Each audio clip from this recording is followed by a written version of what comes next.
we have 837 beds on campus without Dixon House Online. The projections that we have for next year, fall 2013, are below 813 resident students living on campus.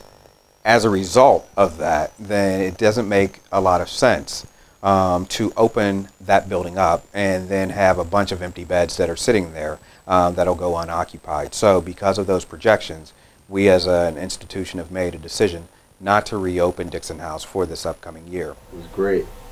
I really liked it because I was in a dorm room I was a 4-bedroom dorm room, and it was just myself and another roommate. So it was really spacious.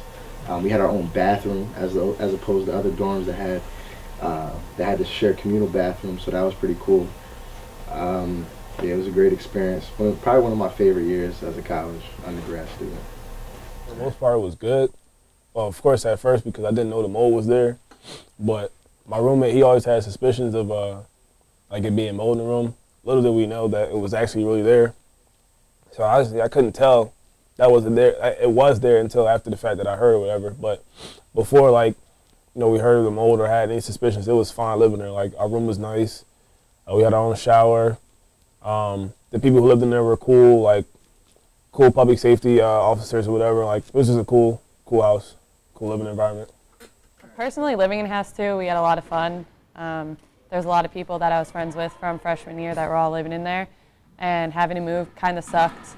It was just thrown upon us, and it seemed like a mess. There weren't a lot of options where to go, and we were one of the last people to get a room.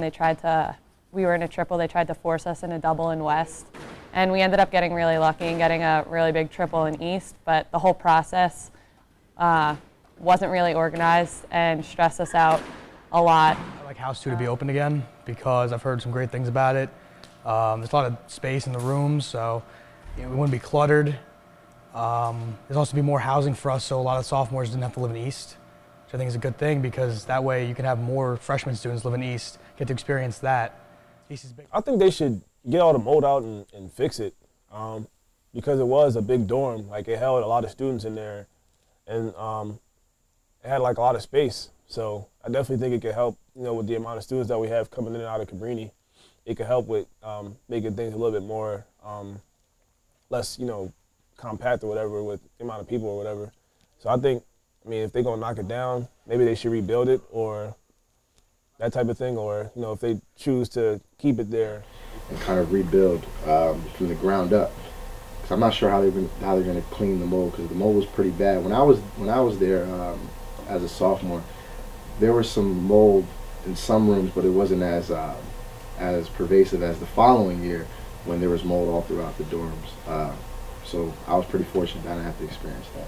As we move through next year, if the projections start going up, meaning that if we then start to have more resident students who are asking to live on campus than we have housing for, at that point in time, then we will make a determination as to, do we put Dixon House back online.